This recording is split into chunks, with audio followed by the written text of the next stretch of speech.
we had probably the biggest thug in the league, Alyssa Thomas, viciously put that part of the forearm and a fist into Caitlin Clark's throat. The biggest star in women's sports. Fuck basketball. Women's sports. Excuse my French. A knee to the groin, a fist to the throat, and the WNBA's reaction? One game punishment for what all onlookers perceived as an intentional act of violence. Esiason, former legendary Cincinnati Bengals quarterback, is a host of Boomer and Geo, a nationally televised radio show out of New York City. It's on CBS Sports Network every morning. He called for Caitlin Clark to leave the WNBA and go overseas. Dan Patrick slamming the WNBA. Colin Cowherd destroyed them today over the treatment of Caitlin Clark. The WNBA, Adam Silver, Kathy Engelbert, there's been talk of her leaving. She should be fired. Kathy Engelbert should... These days, it's not just strange YouTubers who claim this. Former NFL quarterback Boomer Esiason, the host of one of America's most popular sports radio programs, is advising Caitlin Clark to emigrate. On national television, Colin Cowherd is accusing the commissioner of being incompetent. On his show, Dan Patrick is dissecting the league's decision-making process. You have a dilemma that extends far beyond basketball when you've alienated the major sports media establishment and when former NFL greats are actively pushing your best talent to play elsewhere. The event took place during an Indiana Fever versus Phoenix Mercury game that was broadcast nationally. Alyssa Thomas struck Caitlin Clark's throat with her fist in what the league would ultimately declare to be a flagrant foul too. That is the version that has been sanitized. In reality, a player who had transformed women's basketball viewing was struck in the throat with a closed fist and forearm, and then a knee was purposefully positioned between her knees. And nothing was called while the officials were observing. With her fist to the throat area of Indiana Fever Caitlin Clark, it was announced today by the WNBA. The incident for which Thomas was deemed to have committed the non-basketball act occurred at the 6:52 remaining in the second quarter of the Mercury's 111-109 win over the Fever last night at Gainbridge Fieldhouse. Per WNBA rule, the league office has the option, following its review of any game, to reclassify a flagrant foul or to classify a flagrant any foul not called as such during a game and impose a fine or suspension. Thomas will serve her suspension June 27th when the Mercury visit the Toronto Tempo. It says they have the ability to impose a fine or suspension. It does not say the suspension. Since wording is important, let's examine what the WNBA actually did in this case. They had time to think about the optics, the context, and the league's larger image issue because they watched the video after the game. Recognizing that this wasn't only incidental touch, they classed it as a flagrant foul too. According to the official explanation, Thomas carelessly struck her throat with her fist. Carelessly, not deliberately, not purposefully, just carelessly. As though a seasoned professional basketball player unintentionally struck someone in the throat with a fist. The entire sports world is shaking their heads over the punishment that followed. Just one game, Alyssa Thomas would only miss one game, which was the Mercury's trip to Toronto on June 27th. It's not a big game or one that would have a big influence on where you end up in the playoffs. There was only one game, served in silence, with the intention of getting rid of the story as soon as possible. However, the WNBA failed to take this into consideration. Beyond the regular penalty structure, the league office has the express right to impose fines or suspensions. As stated in their own regulations, they are able to consider context. They may take into account the participating player. They may convey a message that particular behavior won't be accepted regardless of who's on the receiving end, and they decided not to. I will say this about Roger Goodell, and he drives me crazy in the National Football League. He drives me nuts. But about 3 years ago, through an arbitrator, Deshaun Watson, with 30 civil lawsuits against him, a quarterback that's with the Cleveland Browns, got a 6-game suspension.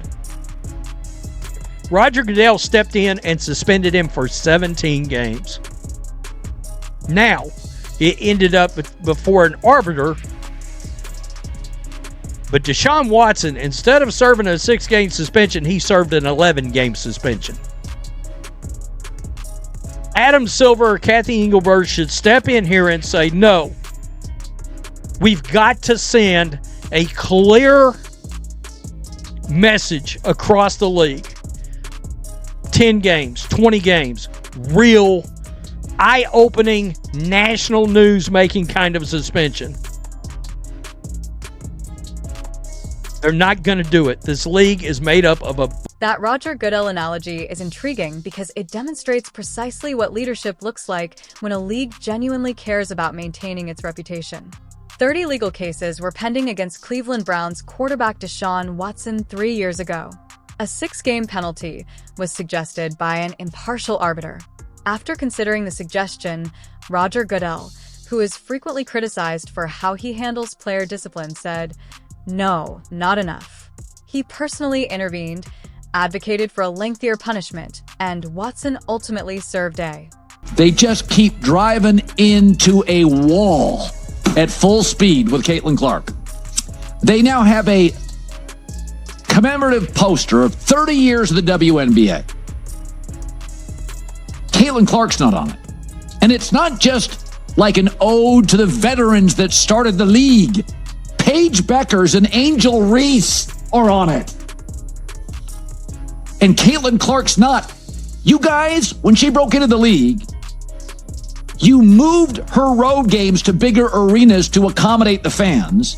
You were flying the last 6 rows of Southwest Airlines until she made such an impact, you transitioned, pivoted to private jets. And she's not on the 30-year poster that Paige Beckers and Angel Reese are. What? I mean, recently there were TV games. Hers got double the rating of Asia Wilson, the best player in the league, the 3-time champ and the 4-time MVP. Double the rating. This is a paranoid, weird, insular league.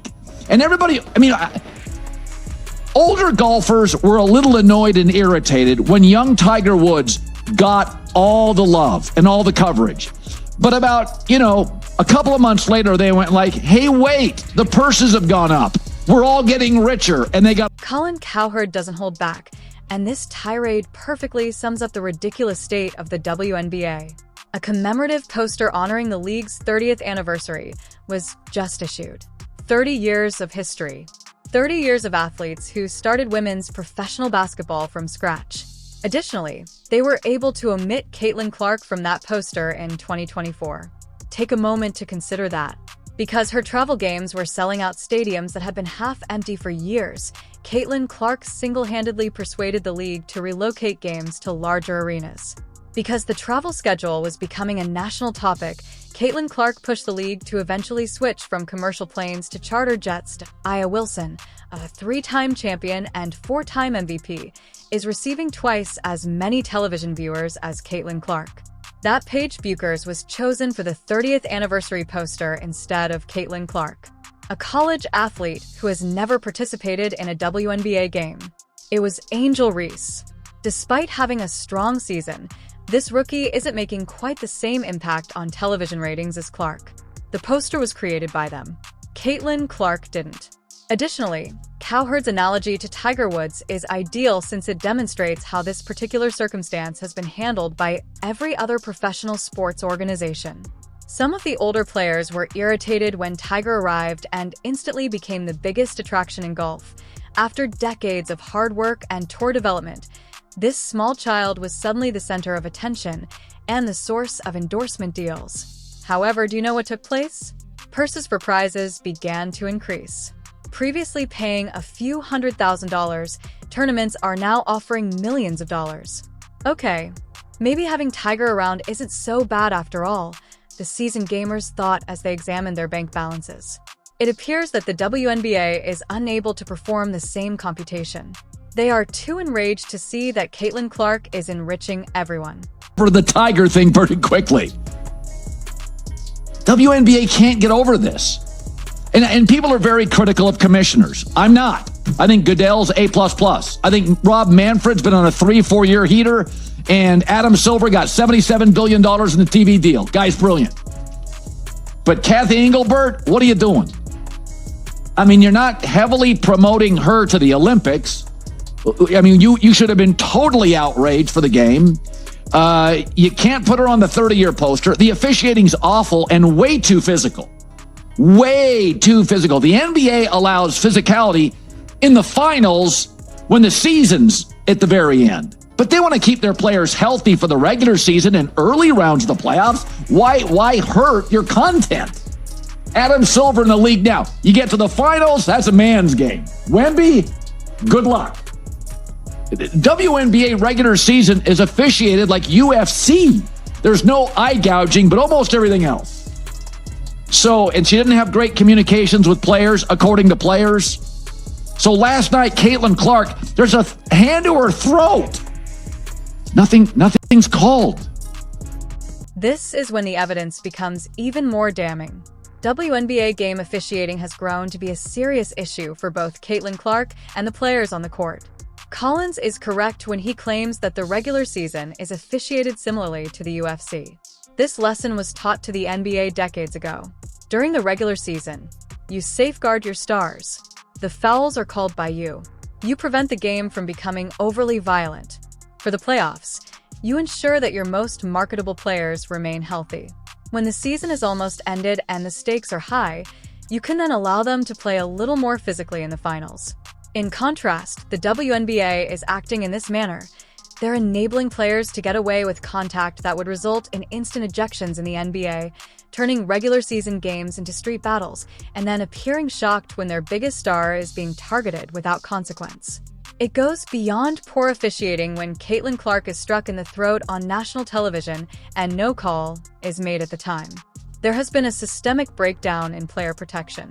This is made worse by Kathy Engelbert's communication problems with players, which several WNBA players have openly brought up. Because the commissioner won't get the input she needs to realize how serious the officiating issue has gotten if she doesn't have close connections with the players and doesn't regularly discuss what they're going through on the court.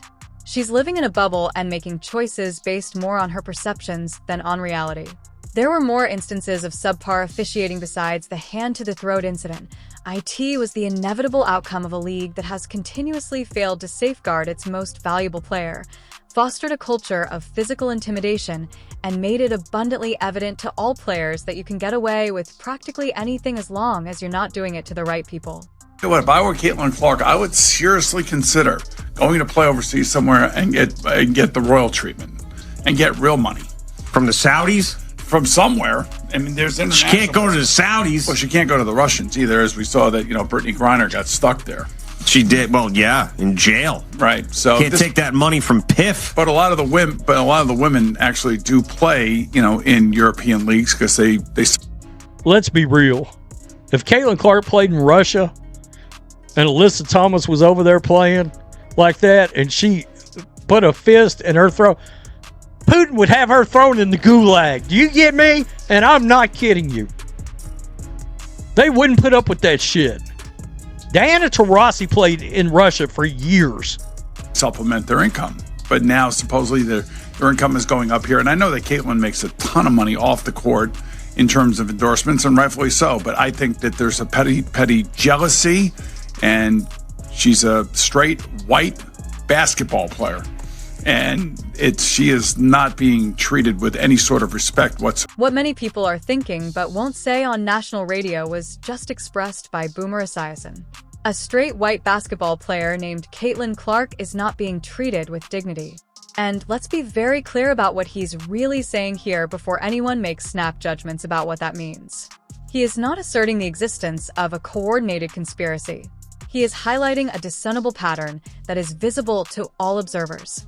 For years, the WNBA has legitimately positioned itself as a league that supports social justice, diversity, and inclusivity. These are positive things.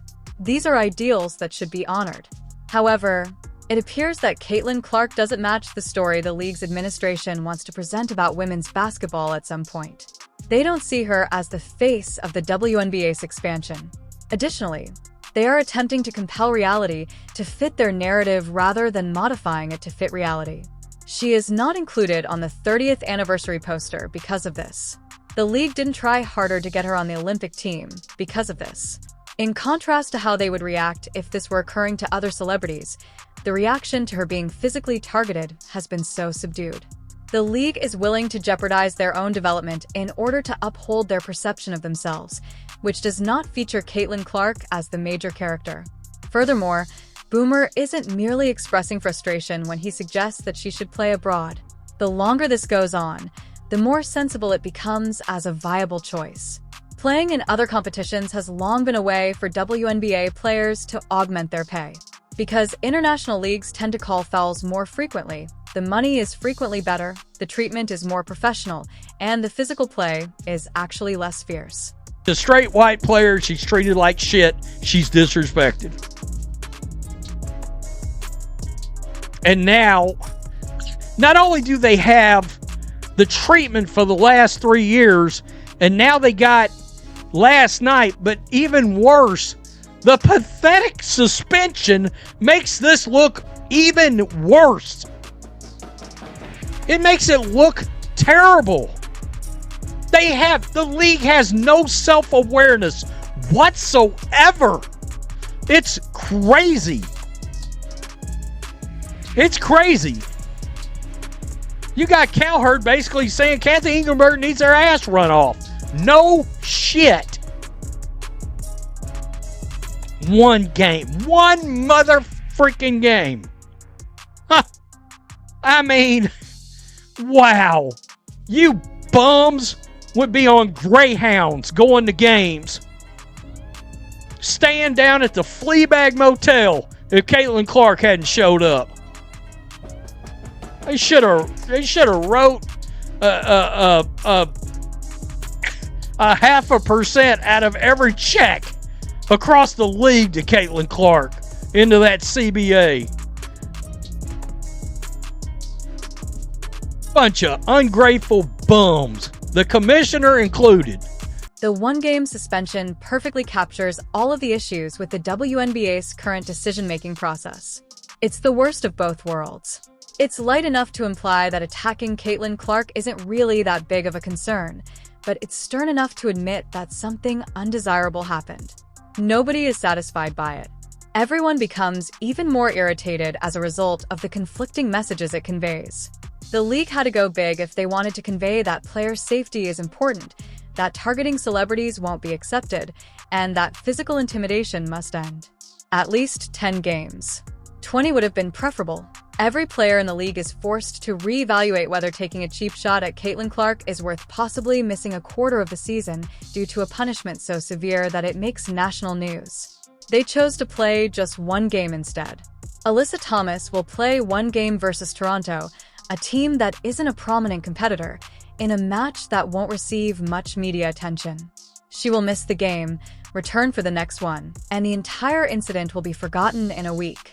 However, the fans who have started following the WNBA especially to see Caitlin Clark won't forget that the league doesn't appear interested in protecting her since the sports media isn't letting this go. Here's what the WNBA leadership doesn't seem to get. They're not yet WNBA fans, those new fans. They are admirers of Caitlin Clark, who just so happen to be watching the WNBA since she plays there. They are devoted to her, not the league. And those followers will follow her wherever she goes if the league continues to show that they don't respect her, won't defend her, and are actively undermining her. That may be traveling abroad, joining a new league, or simply returning to watching college basketball as we wait for the next Caitlin Clark to emerge. The WNBA had a once-in-a-lifetime chance to turn casual fans into devoted supporters, to transform all of the attention that Caitlin Clark brought to women's basketball into long-term league growth. And they're wasting it with choices like this one-game suspension, small-minded actions like omitting her from anniversary posters, and a total inability to read the room and comprehend what their fanbase truly wants. This is not a serious league. That's not exaggeration. Based on their behavior, that is an accurate evaluation. A serious league keeps its stars safe. A serious league is aware of the fundamentals of marketing. The mainstream sports media that is attempting to provide them with favorable coverage does not become hostile to a legitimate league for an incident where former NFL quarterbacks are begging for your biggest star to leave the country. A serious league wouldn't impose a one-game penalty.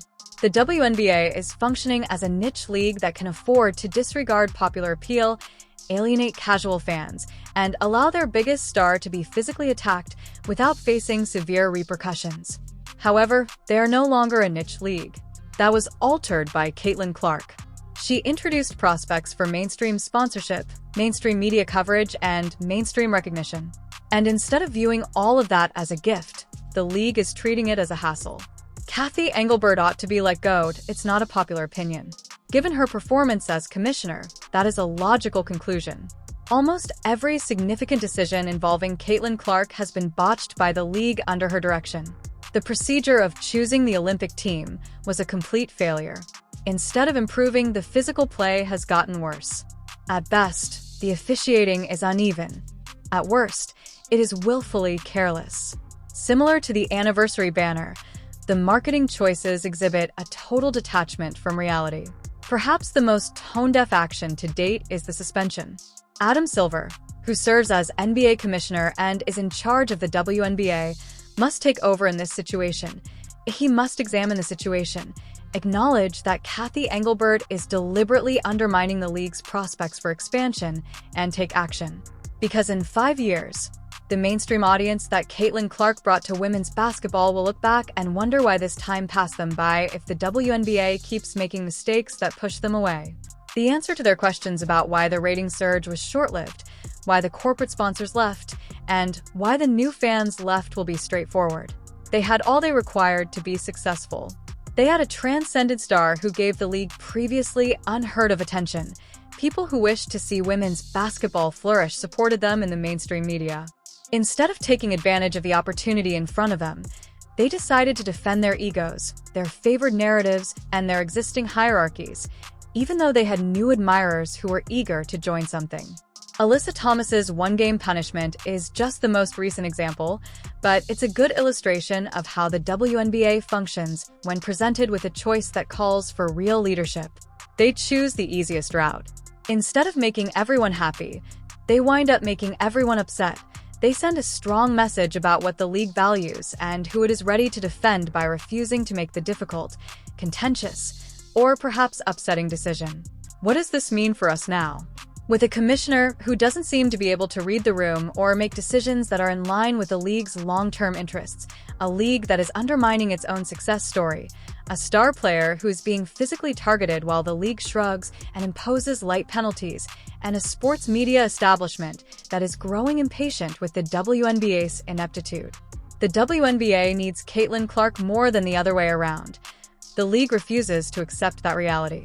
Her followers would find a way to see her perform in Europe. If she were to take a year off and work in the media, her earnings would likely surpass her WNBA compensation. Corporate sponsors would be eager to join her if she were to launch her own league. The WNBA believes they have power in this situation, but they don't. Additionally, the longer they continue to make choices like this one,